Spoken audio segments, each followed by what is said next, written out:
Thank you for coming. Thank you for your interest in these interesting ideas, I hope, for interesting times, I think we know. And thank you to Powell's, a great community institution. I'm really honored to be here.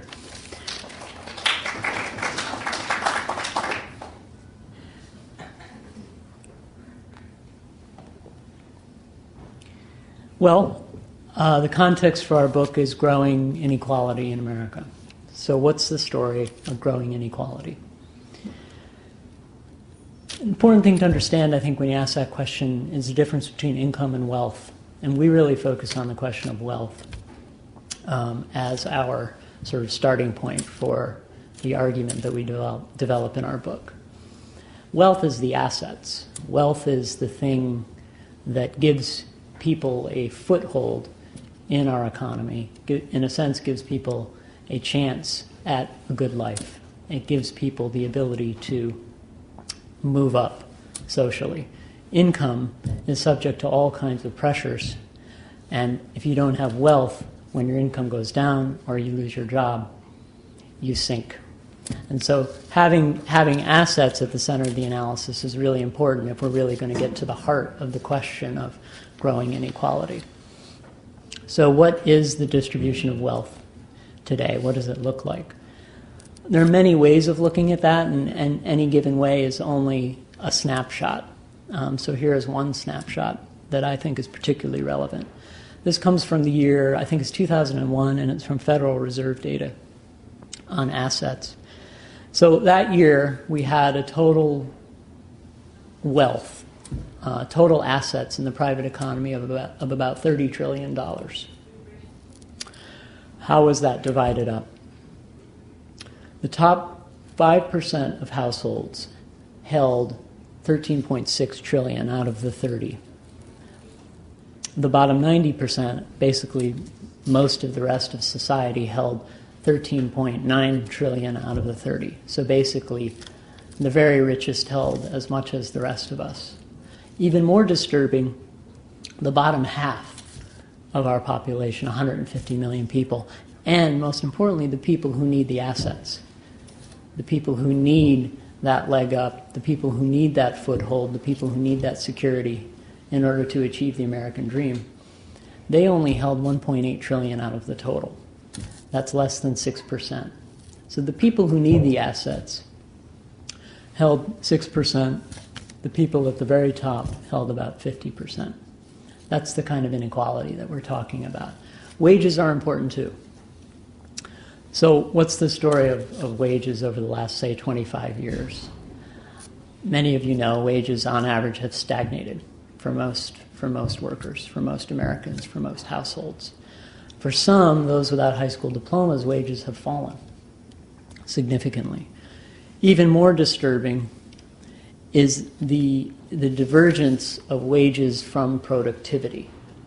So in the era, sort of the golden age of American capitalism, which was roughly 1950, early 1960s, and even going up to 1980, you look at the wages and productivity rising together. So total productivity gains over that 3-decade period was about 90%, pretty good growth, actually much better than we've had lately.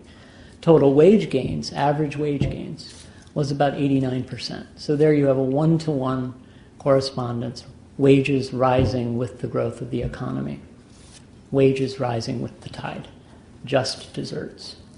Since 1980, productivity and wages began to diverge, and virtually all of the gains from our productivity started to flow to the top, certainly the top 20%, possibly even the top 5% or the top 1%.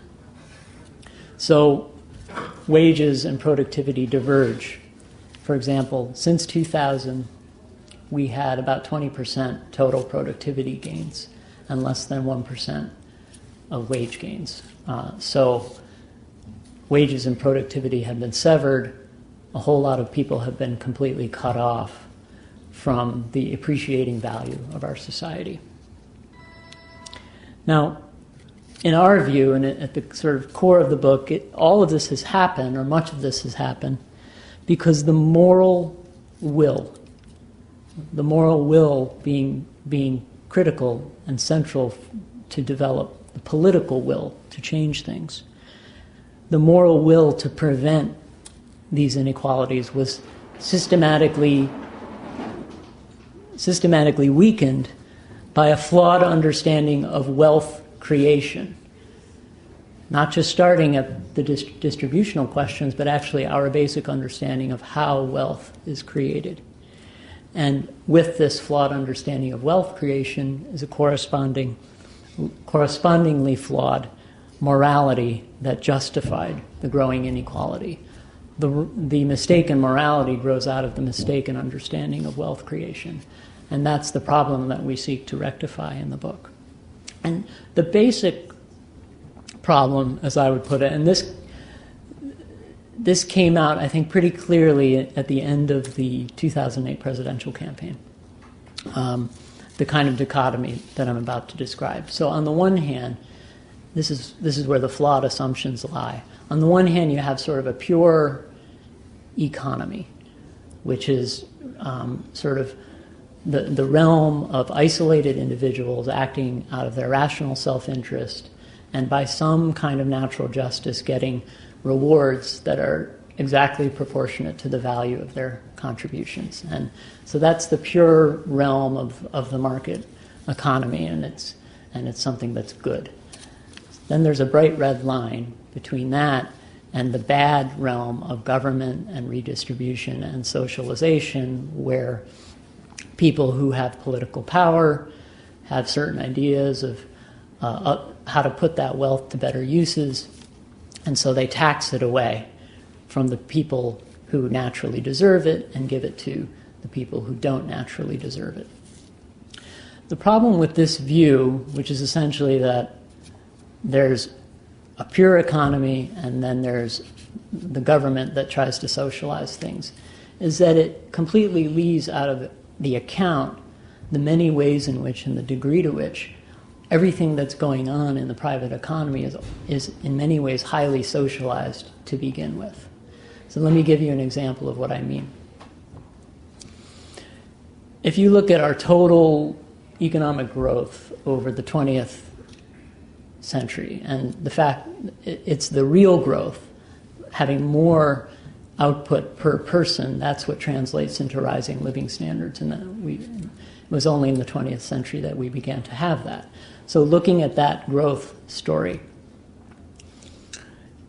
the value of our public education systems, a collective endeavor of parents, of students, of school systems, of local policy making, of teacher training, of people who develop curricula, of legal litigation and law and statutory law to desegregate schools, was responsible, contributed 15 to 20% of our total growth in the 20th century.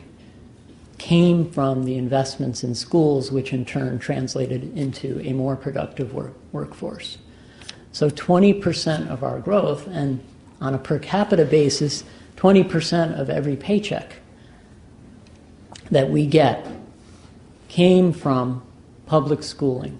We don't have, line items for that on our paychecks. We have line items for the taxes that take our money away.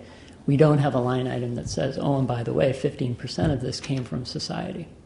So that helps, one of the things that helps create the sort of mental blockage that we're trying to undo here. So there's a big social surplus that comes from public education that isn't accounted for when we start to think about and talk about inequality. Think about this too, something that you might describe as the cost of having rights. There's actually a very good book on this subject by Cass Sunstein that came out quite a while ago. Cass Sunstein is now in the Obama administration and a very interesting thinker. So the cost of rights. So we want rights. The rights are the primary things that our Constitution gives us, and that's the priority even in this kind of sort of left-wing thinking that you're hearing today. Civil liberty is still the priority. Property rights are still important. But property rights don't exist in a pure world where people will just we'll just respect them without a structure of law, a structure of regulation, a structure of policy to protect those rights. And the protection of rights has enormous costs. In Cass Sunstein's book, I forget the figure, but it's well into the hundreds of billions of dollars of public spending that goes toward the protection of rights, the preservation of liberties. So one kind of simple way to think about it, and I was just in Seattle, so I'm going to drag out everyone's favorite high-tech magnet whipping boy, Bill Gates. If Bill Gates's mansion, I think it's in Redmond, Washington, caught on fire, and it's a huge, sprawling complex. Think of the social costs of putting that out. All of the fire companies from the whole region would have to come there and probably spend 12, 14, 18 hours. I'm not an expert on firefighting, but that seems reasonable. And tens of thousands of dollars in budgetary expenditures to protect his rights. The rights that he shares equally with me, but the costs of putting out a fire at the tiny little ranch house where I grew up would be disproportionately much smaller. Maybe one tanker truck, fire would be out in 45 minutes. So people who have more wealth, who have more assets, necessarily cost society more to protect their rights. And reciprocally, because of that, they owe more back to society in exchange for that protection than most of us do. And that's kind of a basic principle of progressive taxation, but also a principle that in some ways we're drawing on in probing deeper to the underlying questions of wealth creation. So one useful way we found to think about this and to actually kind of put a number on, well, what are the magnitudes we're talking about here in terms of the societal value that we think needs to be accounted for. So in the 1950s, there began a big project within kind of conventional economics to start studying growth. This is after World War II. We're really, riding high. Our economy is really booming, coming out of the big, deficit spending of the war years. We're in a uniquely advantageous position globally. So the mystery of economic growth became a big focal point in economics. And the leading expert on that is the MIT economist Robert Solow, who many of you have probably heard of. He's also kind of a well-known progressive, too, in his social and political views. In 1957, he published a very short paper, I think it was 7 pages, that actually kind of shook the whole foundations of the economics discipline. And later, he won the Nobel Prize for this work. And what he did is he applied a new model of what later came to be known as growth accounting, which is a model that helps us try to understand, well, here's the growth, here's our changes in output, what are the sources of that? So it sort of measures different kinds of inputs against the output and tries to figure out, well, what's really important here? This was a kind of technocratic idea because if you understand the sources of growth, then you can better develop policies that can facilitate further growth and keep our living standards rising. And so what he found when he put his data in to the model was that only 12% of our growth in the first half of the 20th century could be attributed to capital accumulation, which was then, at the time, the prevailing assumption of where growth is coming from. Capital accumulation is simply putting more machines, more plant, more equipment at the disposal of workers in order to make workers more productive. And up until this paper was published, that was the prevailing assumption, that this is what's most important, our capital accumulation, and so therefore, correspondingly, we need to do a lot to make sure that our employers can invest in capital and all the policies that correlate with that. He found that only 13% of our growth came from capital.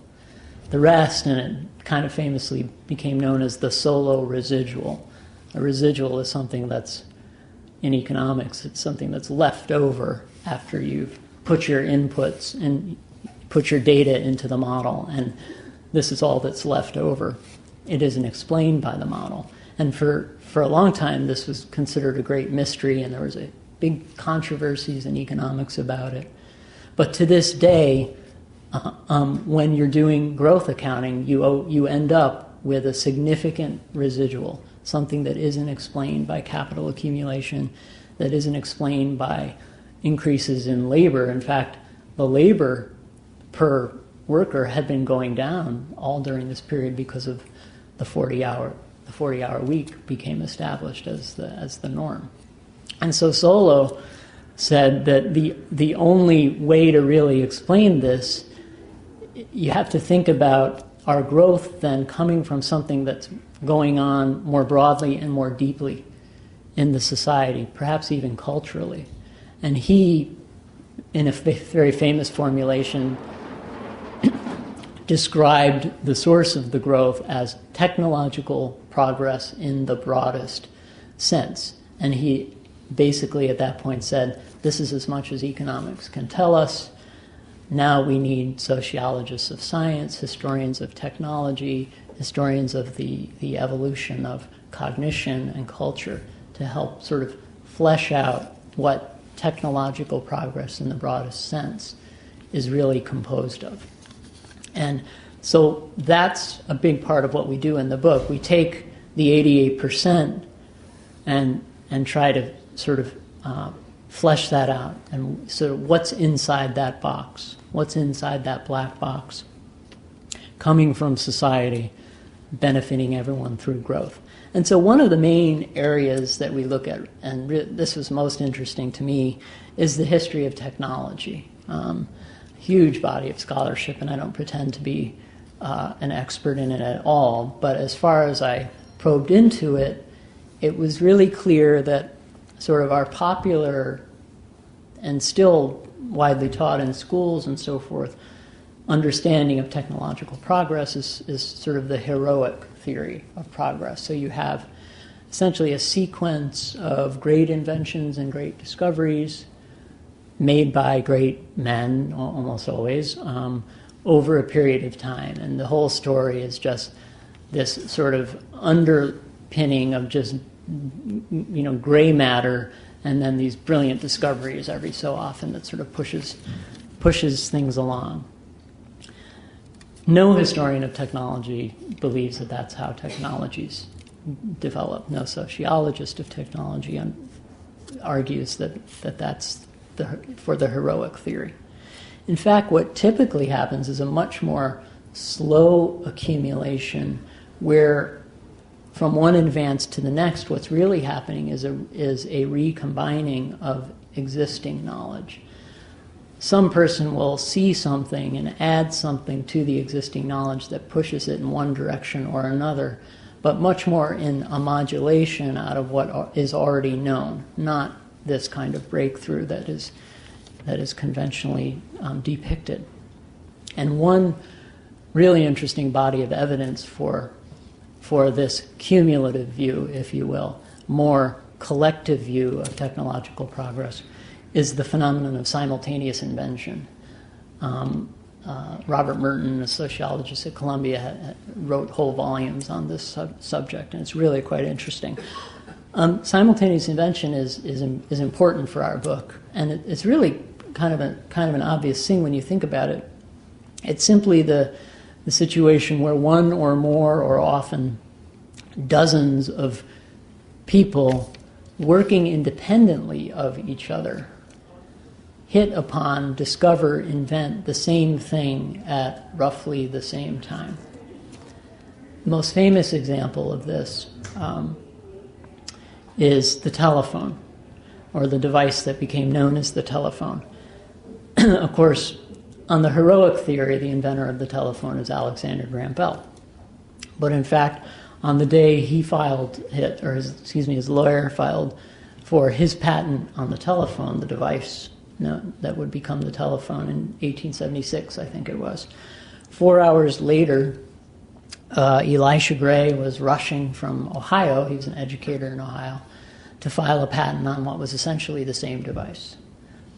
And in fact, 4 years earlier, another inventor, and this is one of many poignant stories that one can find all throughout the history of simultaneous invention, a man named Antonio Meucci, who was an Italian immigrant stage technician, actually, of all things, actually had diagrams and the intent to patent a device that would have actually been better than the one that Alexander Graham Bell won the patent for, but he didn't have the $40 in his pocket to file for that patent 4 years earlier. So what this tells me is that essentially the individuals are, and this sounds kind of weird or disturbing, but the individuals are substitutable with one another. If you had taken Alexander Graham Bell out of the picture, perhaps if he had never even been born, although that's, you could possibly argue this, it's not as though we wouldn't have had the telephone. There were other people with the same knowledge and the same idea waiting to get legal title to it at the same time. And so what it tells us is that what's happening here is not heroic breakthroughs, which then justify vast fortunes for the people who get the patent, but actually knowledge almost through an automatic process pushing itself forward, and it reaches a point where the range of possibilities for what the next step is becomes sufficiently narrow that many, many people see it at the same time. And the moral, I think, implication of that in terms of thinking about who deserves what and where the value is really coming from. Is it coming from the person who won the patent race? Is Alexander Graham Bell really the heroic of inventor of the phone when all he did was get the title to an invention that was about to happen anyway? Our conclusion clearly is not, and that the value is really, in some sense, in the culture and in the knowledge, and can only be attributed to society for the most part. So what then is the moral, what kind of moral correction do we need to begin to generate the political will to challenge growing inequality? Sort of a three-step process. I think the first thing we need to do is we need to have a change in our accounting almost. And we're already doing this in terms of subtracting environmental costs from our GDP, and that's a certain new kind of accounting that's going on. But I also think we have to have another kind of positive accounting where we're actually bringing the value of social contributions, broadly defined, into the picture, into the framework of how we think about and talk about growing inequality. Because the bedrock of growing inequality is the moral deterrent that arises from the assumptions of individual deservingness. And it's only when you begin to erode those assumptions that people feel less morally deterred from speaking about and thinking about things like redistribution. It's going to be hard when Barack Obama threatened, God forbid that we raise the top marginal tax rate back to what it was under Bill Clinton, all hell broke loose. Interestingly, though, he still managed to prevail in an interesting way, replicating the similar failure of Barry Goldwater in 1964, who also played the S card as his end game in that campaign. So our culture doesn't seem to be able to support the idea of social accounting, even though you can point to and say, point to that person's 15 or 20% premium from public education that's right there in their paycheck. But in fact, there's a long tradition of people who articulated this idea and people who argued that we need to account for societal value if we're really going to figure out who deserves what. And this is all well within the the intellectual boundaries of American political thought. In fact, socialists, Marxists didn't like this kind of idea because it was simply a way, a way of morally justifying a social welfare state, a redistributive policy, as opposed to socialization of actual socialization of ownership. So one of my heroes, and probably one of yours, Thomas Paine, a little-known book, Agrarian Socialism, which was published, I think, in 1796, and actually people who are interested in sort of the intellectual heritage of the idea of social welfare and of the welfare state actually would do very well to start with that, in the American context, to start with that really amazing pamphlet. Paine's known much more as a political thinker, but he was actually, in a profound way, also a social welfare thinker. So he put it this way. I think I can get this quote right. All accumulation beyond what a man's own hands produce in nature is derived to him by living in society. Now notice the line he's drawing there between the labor extracting value from nature and the labor that is enabled by society. And so because of that, he concludes, his moral conclusion is that, so he owes on every, these are the principles, on every principle of justice, of gratitude, and of civilization, he put it, a part of that accumulation back again to society from whence the whole came. So what I find interesting about this is, what he's saying, he's drawing the line between the individual fighting with nature to extract value. And that was actually probably the predominant form of value creation in 1796. It was primarily an agrarian economy, a small farming economy, where you could probably, in fact, a very labor-intensive economy, where you could probably, in fact, attribute a great, in great magnitudes, much of the value in our economy to labor, to individual labor.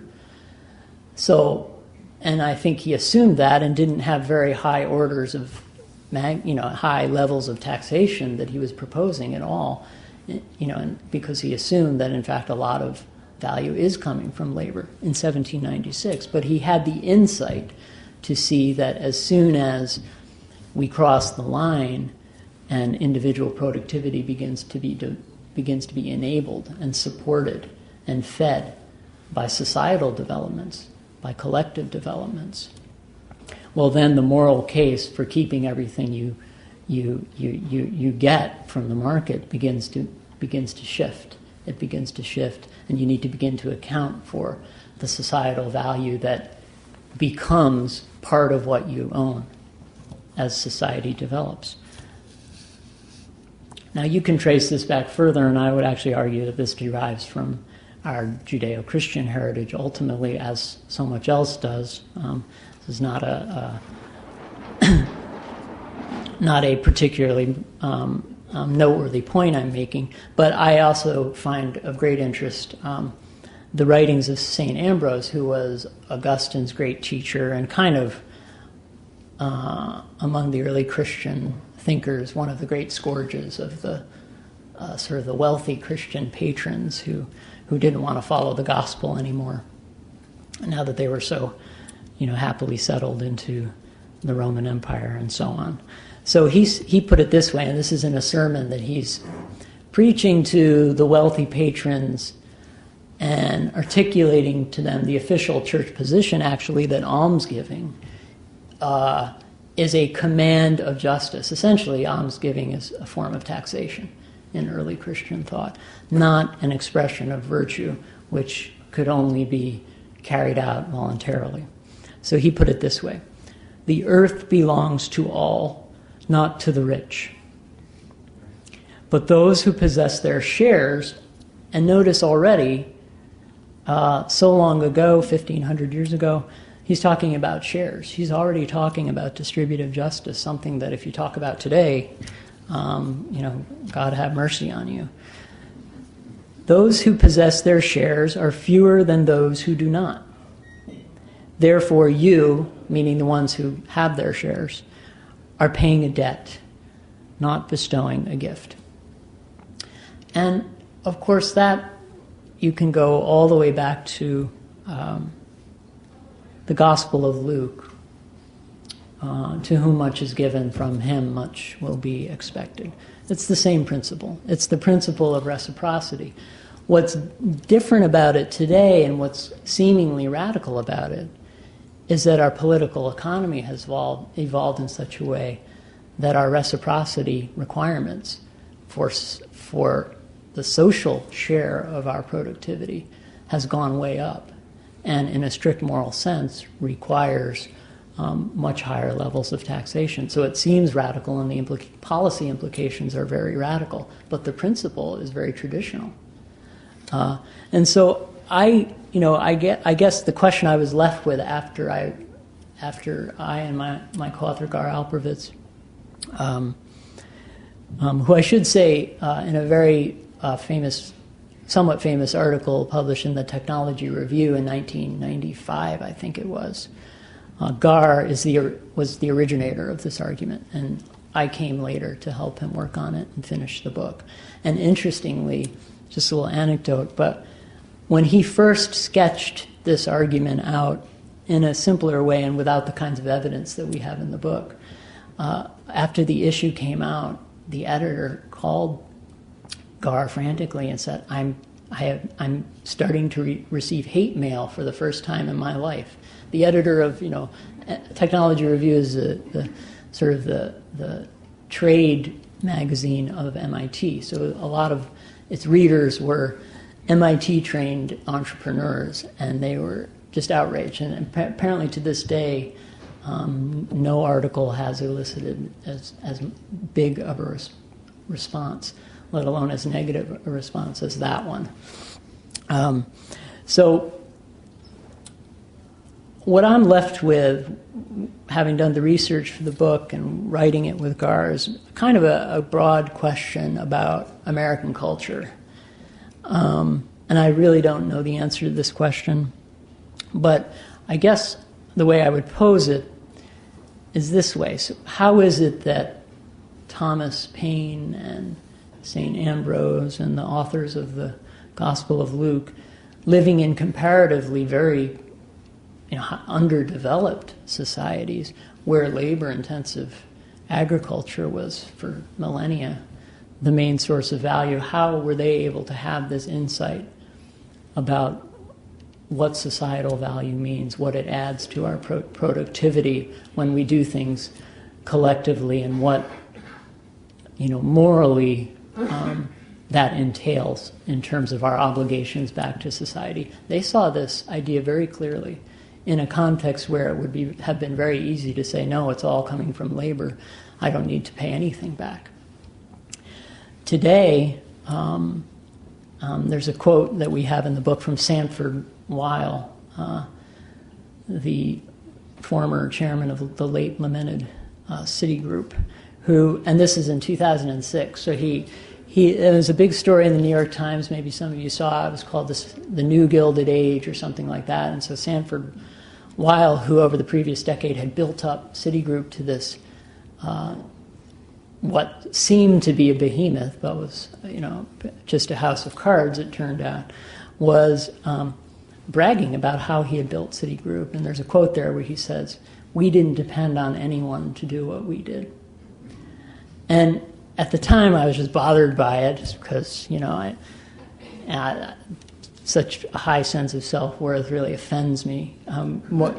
Just in my bait, when I go to church, I hear that's not a very good thing to do, is to brag about one's achievements. But in hindsight, it actually was a very revealing quote. And it speaks to a kind of a cultural problem of, so why is it that in a comparatively highly developed society where you can find all kinds of statistical data that verify the magnitudes of social value at work in our lives, making us more productive every day, why is it that today it's so much harder to see that value, let alone actually in any moral, in any moral sense begin to account for it when we then turn and look at the problems of poverty and social need and inequality. It's all of that value is, even as that value has grown exponentially in our wealth creation, it's been harder and harder to include that in our accounting of inequality, and therefore harder and harder to talk about tax policies as something that are an expression of justice. So as I say, I don't know I think it has something to do with sort of the Protestant ethic gone awry. Something to do, I think, with the kind of entitlement regarding the land and the displacement of native peoples, and that coupled with slavery. I think that there are unresolved sort of, how should I put it, unresolved debts within our private economy that are so great that it's hard for people to begin to think in this way about social responsibility when they are trying to protect themselves from redistribution and from tax policies that could give us sufficient revenues to help poor people be able to attend a community college and those kinds of policies. So I don't know the answer to the question, but I don't think it's an idle question in terms of the revenue needs that we're going to have going forward. I mean, basically the last, this whole set of bailouts that we have now is, essentially us, the people, paying off the credit share of our economy that was ultimately unpayable from within the economy. It was ultimately unpayable against the real buying power of America, against the real value of America. And so all it really is just a transfer of private debt into public debt. We're borrowing our way out of the crisis. We're not taxing our way out of the crisis, even though wealth has never been more concentrated at the top. So it's the lack of this kind of moral perspective, among others, that I think is contributing to those sorts of restrictions in terms of sort of the parameters of our thinking in terms of, well, how are we going to save America? How are we going to save the American dream? Are we going to do it by borrowing more? That doesn't make any sense to me, and it's just going to compound the growing problem of insolvency. And so in that light, as abstract as this book gets in certain respects, John Locke and Thomas Paine, and even going into sort of inside debates within philosophy, I actually think it is quite relevant, and it's important to begin pushing these ideas sort of into the public debate, because it's only then that we'll be able to sort of shift the terms, the framework of the debate, to be broader and sort of widen the parameters of how we think about how to solve our problems. So I'll leave it at that, and I'll invite questions, maybe brief comments, coupled with questions, maybe not long comments. So, thank you. You've been listening to a presentation by Lew Daly, talking about his book, co-authored with Gar Alperovitz, Unjust Deserts: How the Rich Are Taking Our Common Inheritance and Why We Should Take It Back. Lew Daly spoke at Powell's City of Books in Portland, Oregon, on January 23, 2009. In a moment, we'll return to the question and answer session from the presentation. Lew Daly is a senior fellow at Demos. He is a writer on religion, political development, and economic thought. His recent books include Godless Economy and God and the Welfare State. His articles and commentary may be found in Dissent Magazine, the Boston Review, the Journal of Markets and Morality, and Church and Society. To find out more about Unjust Deserts and the authors, please visit their website at www.unjustdeserts.com. And now we return to the question and answer session from the program. The first member of the audience asked the author to repeat his recommendations for 3 new policies to address the problems he discusses in the book. The right policies. Okay, yeah. Then recap on number 1. Just An accounting of social value, a political understanding that we need to change the terms of the moral debate if we're going to change our politics, if we're going to generate the political will to fundamentally change things. That's number 1. That's 2. Oh, 2. First is the empirical need of accounting for social value in our accounts of wealth creation. 2 is the need for moral, changing the moral terms of debate. And 3 is developing the policy framework that follows from the moral argument, but just as important, can be effective toward the goal. That's the tough part, isn't it? Yeah, it's the tough part. And we make a point of in the books, conceding that, of course, the hardest part, well, I don't know if it's the hardest part, but because we're a long way from being able to have this discussion, in Washington press conferences. But we think it's important to, not that ideas generate change, but ideas set the terms for how we think about change. And until we change the terms, the kinds of policies we need won't even be considered. So that's really the main work that we're focusing on here. But we do have a chapter on possible policies if people want to know more about that. Hi. Okay. The next question from the audience was about the legal requirement that corporations are compelled to increase their profits each year. Right. Well, that's the idea. That's what the shareholders want because of what it owes to its investors, but that leaves out of account what it might owe to society. So I agree with you that framework of quarterly profits is born out of a sense of debt to this shareholder, but completely excludes any idea of also having a debt to society. So I agree. Hi, yeah. The next question was about the author's comment early in his talk, citing a 20% number for a social surplus from public schooling. How did you arrive at that number? Or more generally, how did you come up with any of these numbers? Okay, I didn't arrive at it. Claudia Golden and Lawrence Katz, 2 Harvard economists, have just published a blockbuster book on this subject, which for the first time really looks at, in a very rigorous way, with great statistics, great data, I should say, the economic impact of public education. And what's interesting about that is that not only the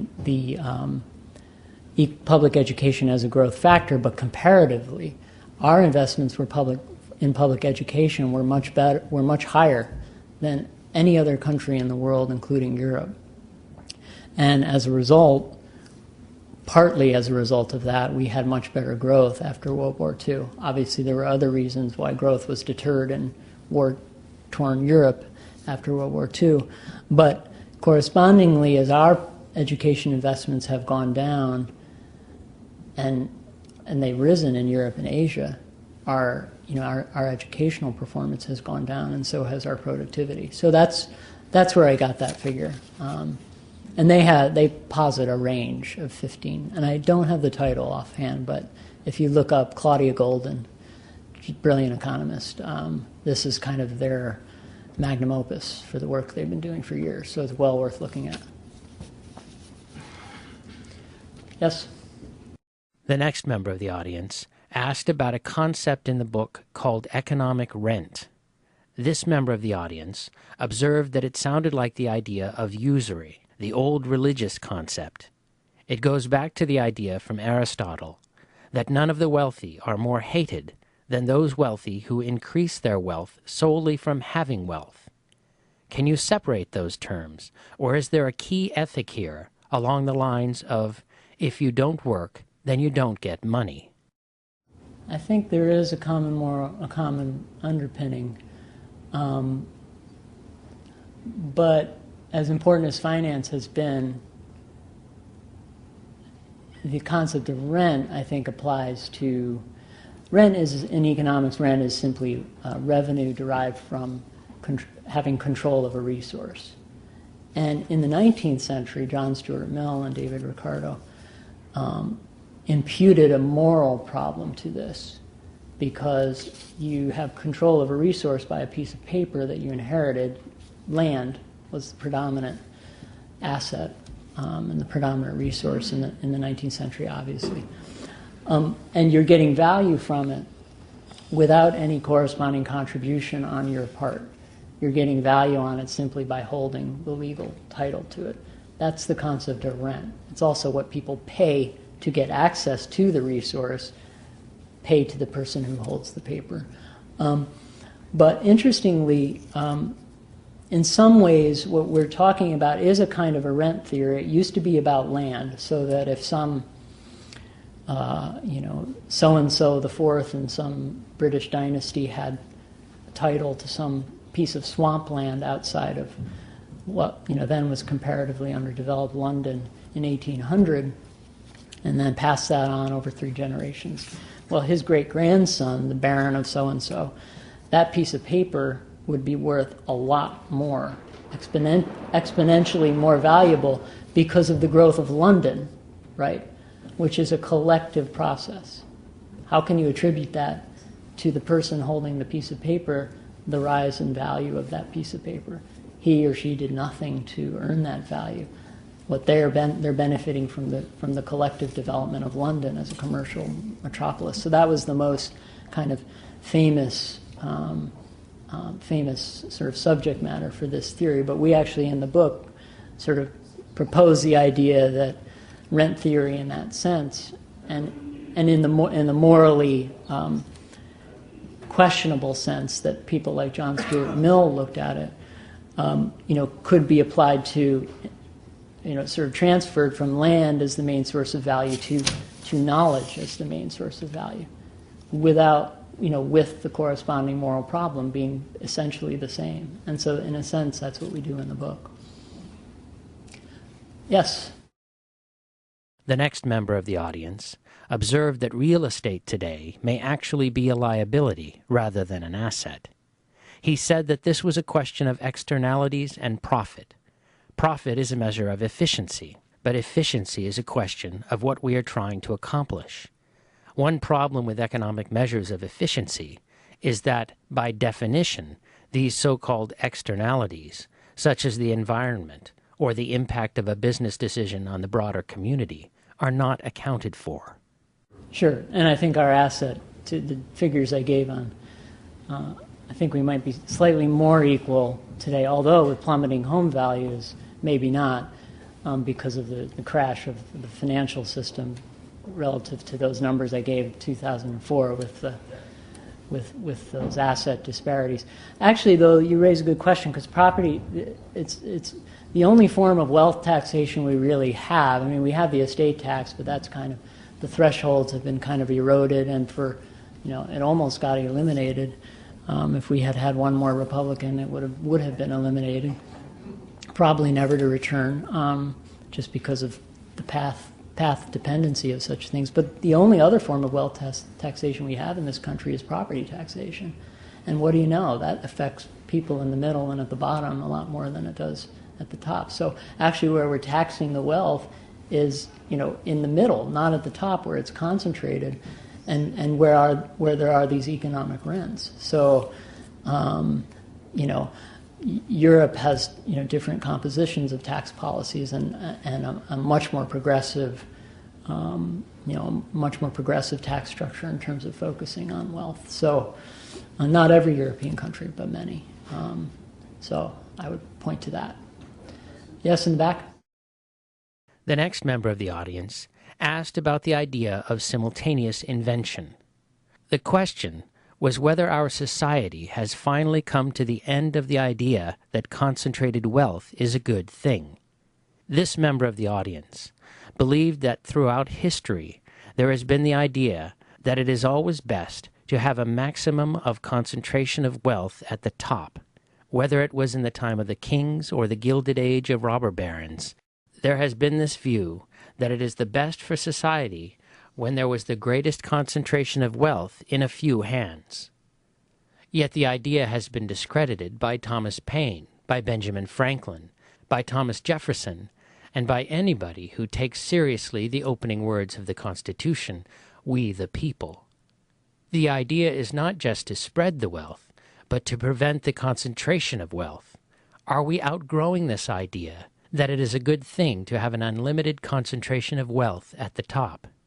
Yeah, I think in some sense we are. I don't know if I'd agree with concentrated wealth as a 1,000-year legacy that we are now overturning, because Adam Smith didn't like concentrated wealth.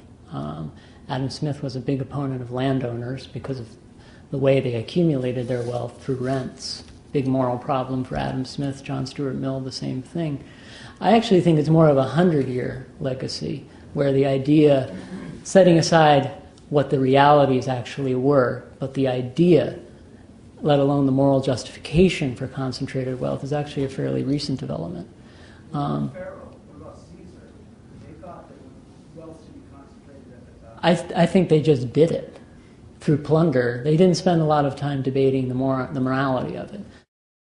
I think after World War II, we had a policy structure that actually achieved that. So the wealth that had reached huge concentrations in the late 1920s, and it's no coincidence that we're having late 1920s-like financial collapses now, because when there's too much wealth at the top, there's not enough buying power in the general population to actually produce real goods and services. So you end up just sort of lending money to each other.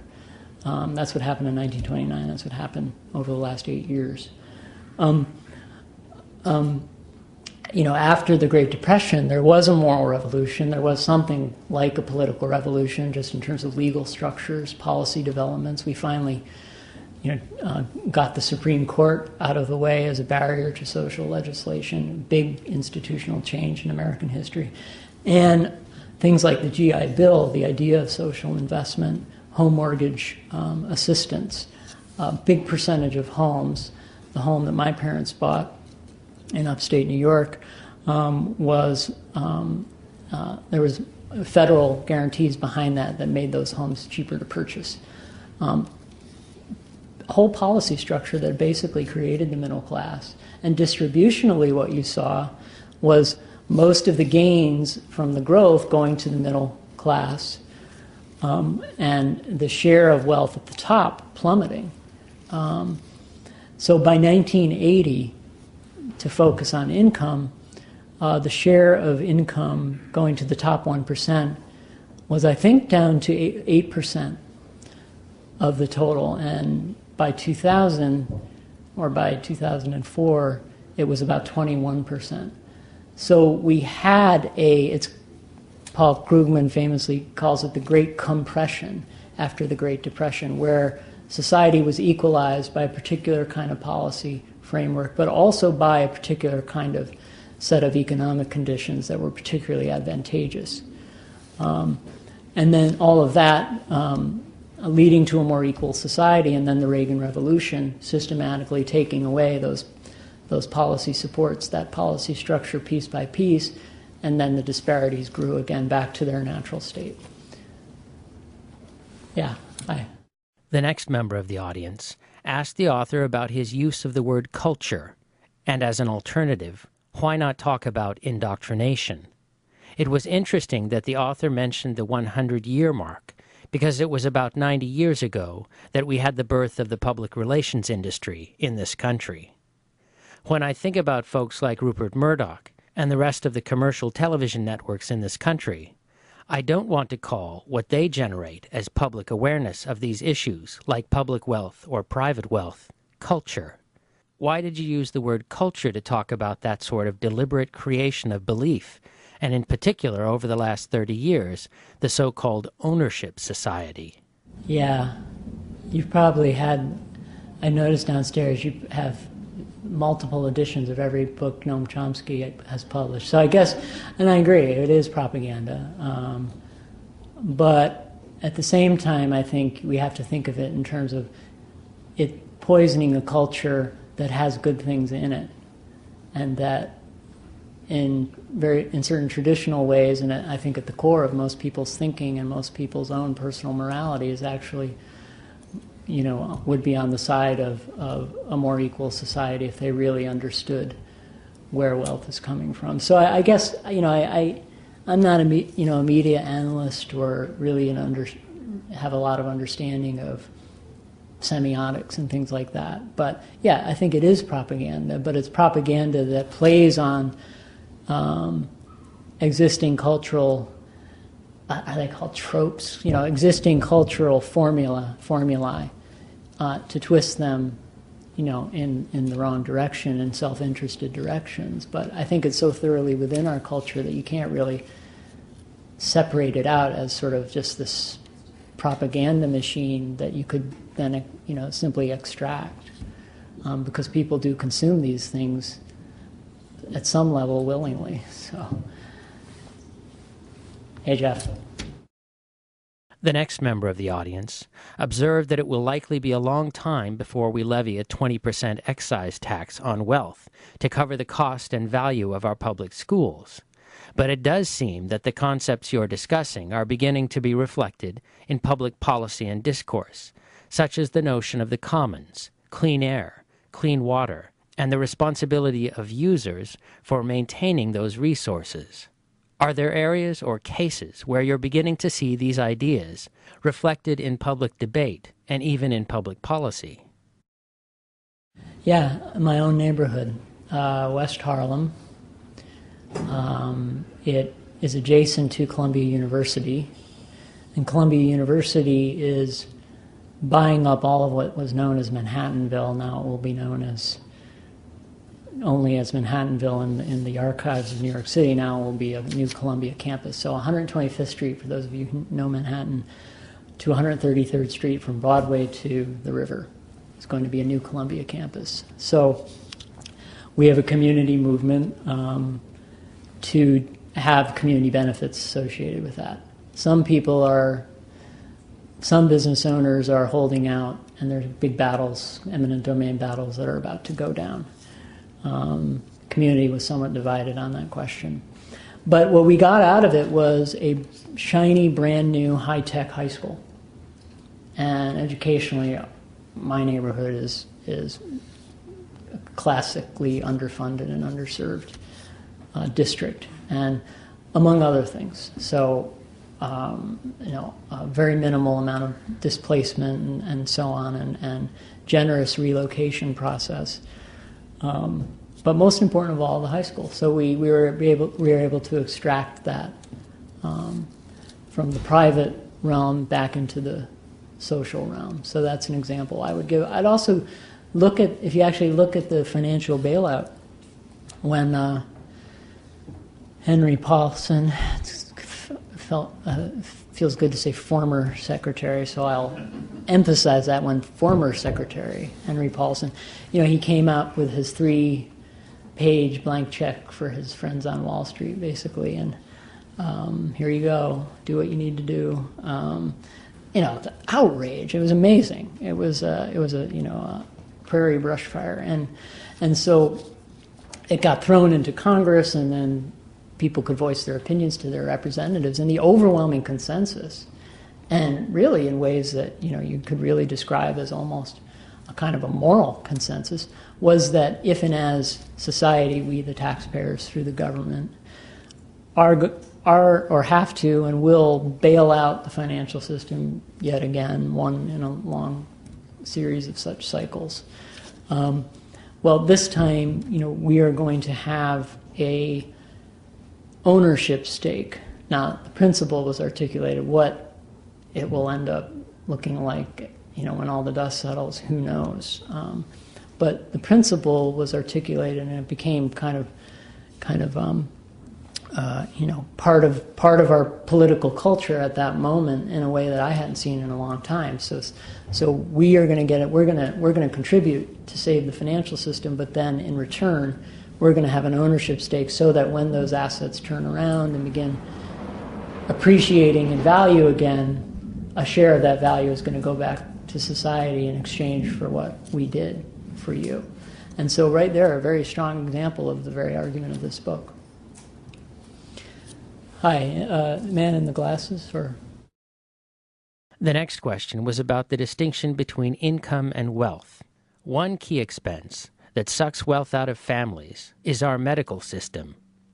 When people get older, in their declining years, all of their wealth, instead of being willed to their heirs, goes to cover medical expenses. It's tragic and it's true. Part of the problem is the insufficient assets people have relative to their liabilities, including always the risks of healthcare bringing huge liabilities. So two things to do is to give people more assets so that they're not left with no wealth when tragedy strikes, but also to lower the cost of healthcare, and ensure figure out a way to have people universally covered. And so that particular tragedy of the lack of a commons, can be addressed, I think, quite effectively through policy. Maybe not the wealth side of it, but certainly the wealth depleting burdens of our healthcare system. Sure. Tall, standing guy. Yeah. The next audience member observed that New Deal economics had really been a turning point for growth in this country, growth in the gross domestic product. Have you ever thought that these kinds of programs could be sold to more fiscally conservative constituencies, such as libertarians, as a kind of social insurance, to sell these programs in terms of their potential for engendering economic growth, rather than based on their moral or ethical value to society? I agree with you. Insofar as the coalitions we need to have to generate reform requires that part of our political system, yes. I think that you're right. The idea that progressive taxation redistribution, effective redistribution, meaning taking from the rich, not just taking from the rich and giving to the poor, but taking from the rich and reallocating that wealth in useful and effective ways that promote the human capital of our workforce and so on. That's what you're talking about. I think the idea that doing that is going to, our economy is going to grind to a halt is actually just pure theory. There's never been real economic growth in the history of the world without the existence of a strong, well-funded, highly centralized welfare state. You can't point to a single example. And historically, in our own history, our best growth and our highest productivity gains and our highest gains for the middle class came in a period of comparatively much more progressive taxation than we have today. The top 1%, or the top marginal rate was 90 or 91%, as I think I mentioned earlier. At that time, now it's 35%, and not coincidentally, as the tax code has gotten more regressive, and we've had more and more revenue problems in terms of what the government capacity is, our growth and our productivity over these last 30 years has gone down relative to what it was in the 50s and 60s. So, the conservatives did a brilliant job at turning theory into reality all those years and scaring people, but without being able to point to any concrete examples whatsoever, because in fact, the reality proves the opposite. Okay, maybe one more. Sir? The next member of the audience said that he preferred to use the idea of moral imagination as a source for moral will. We seem to be discussing a kind of moral accounting, which is all to the good, but we're also in a period now where we are becoming much more aware of the biosphere, which is forcing us to include nature in our accounting, including the services and resources that are provided by or extracted from nature. I accept the challenge. The problem Gar and I, when we sat down to map out the framework of the book, debated this issue for weeks. Are we going to try to include the environmental accounting, and there are other kinds of accounting beyond the social that I'm talking about, in our growth story, which is the basis for the whole argument? And we decided that we can't, because that issue in and of itself has its own moral tradition, has its own policy issues, has its own economic issues, in a way that would make the growth picture overly complicated for people to understand the social value.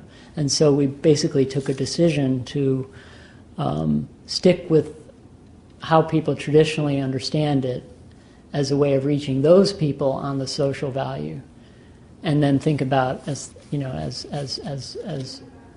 pushing this project further to include an environmental accounting as well. So you're right, and I agree with you. Thanks a lot. You've been listening to a presentation by Lew Daly, talking about his book, co-authored with Gar Alperovitz, Unjust Deserts: How the Rich Are Taking Our Common Inheritance and Why We Should Take It Back. To find out more about Unjust Deserts and the authors, please visit their website at www.unjustdeserts.com. Lew Daly spoke at Powell's City of Books in Portland, Oregon on January 23, 2009. This program was produced by pdxjustice Media Productions. To find out more about our work, please visit our website at www.pdxjustice.org. You'll find free on-demand streaming video and audio programs featuring speakers such as Paul Krugman, Barbara Ehrenreich, Amira Haas, Jeff Halper, Rashid Khalidi, Susan Faludi, and many others. Thanks for tuning in, and thanks for supporting listener-sponsored radio, public access cable television, net neutrality, independent bookstores, and all forms of grassroots, democratic, community media. Socially, income is subject to all kinds of pressures, and if you don't have wealth, when your income goes down or you lose your job, you sink. And so having assets at the center of the analysis is really important if we're really going to get to the heart of the question of growing inequality. So what is the distribution of wealth today? What does it look like? There are many ways of looking at that, and any given way is only a snapshot. So here is one snapshot that I think is particularly relevant. This comes from the year, I think it's 2001, and it's from Federal Reserve data on assets. So that year, we had a total wealth, total assets in the private economy of about $30 trillion. How was that divided up? The top 5% of households held 13.6 trillion out of the 30. The bottom 90%, basically most of the rest of society, held 13.9 trillion out of the 30. So basically, the very richest held as much as the rest of us. Even more disturbing, the bottom half of our population, 150 million people, and most importantly, the people who need the assets, the people who need that leg up, the people who need that foothold, the people who need that security in order to achieve the American dream, they only held 1.8 trillion out of the total. That's less than 6%. So the people who need the assets held 6%. The people at the very top, rewards that are exactly proportionate to the value of their contributions. And so that's the pure realm of the market economy, and it's something that's good. Then there's a bright red line between that and the bad realm of government and redistribution and socialization, where people who have political power have certain ideas of how to put that wealth to better uses, and so they tax it away from the people who naturally deserve it and give it to the people who don't naturally deserve it.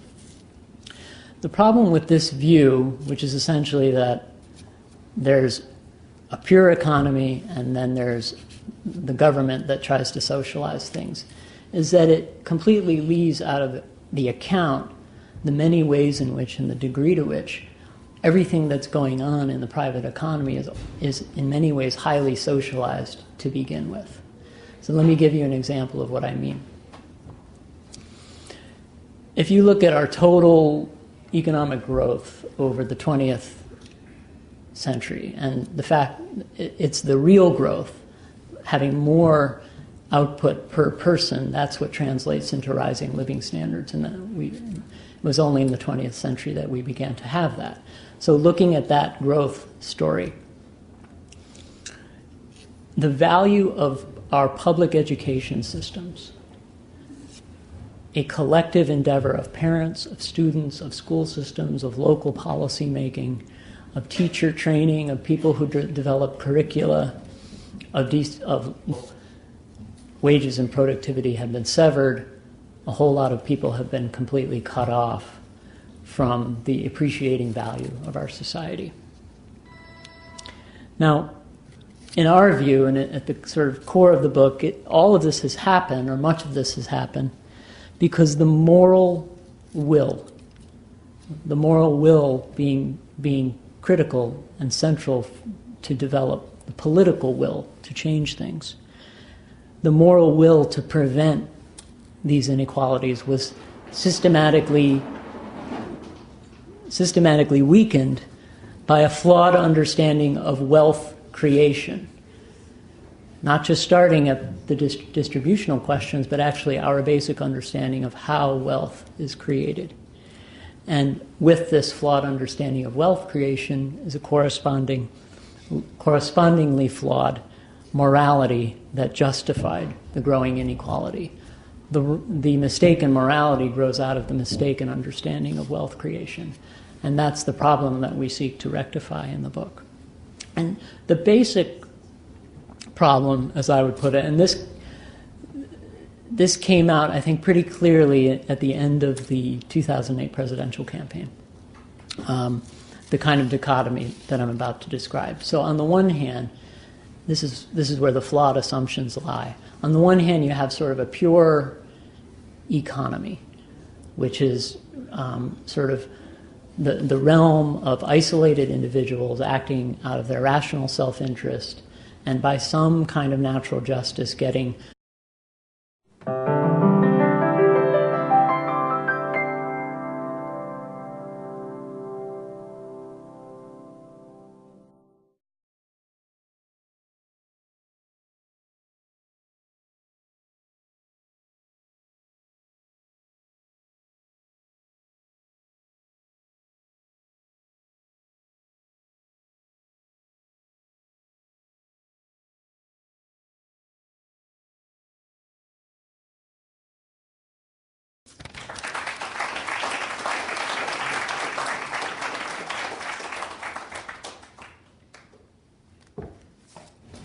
Thank you for coming. Thank you for your interest in these interesting ideas, I hope, for interesting times, I think we know.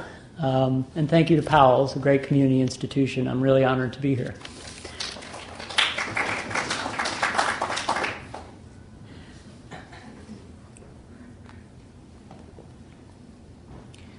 Well, the context for our book is growing inequality in America.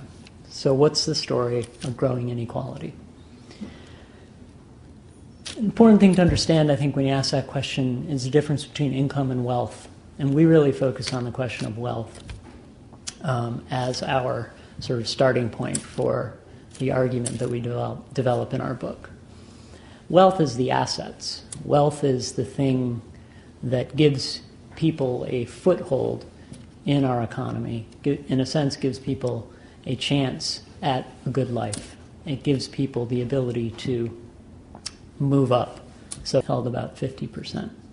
That's the kind of inequality that we're talking about. Wages are important too. So what's the story of wages over the last, say, 25 years? Many of you know wages on average have stagnated for for most workers, for most Americans, for most households. For some, those without high school diplomas, wages have fallen significantly. Even more disturbing is the divergence of wages from productivity. So in the era, sort of the golden age of American capitalism, which was roughly 1950, early 1960s, and even going up to 1980, you look at the wages and productivity rising together. So total productivity gains over that 3-decade period was about 90%, pretty good growth, actually much better than we've had lately.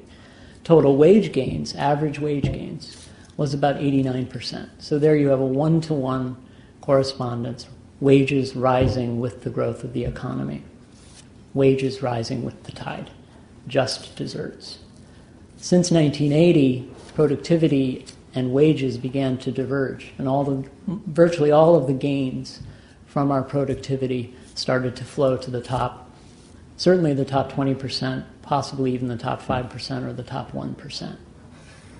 So wages and productivity diverge. For example, since 2000, we had about 20% total productivity gains and less than 1% of wage gains. So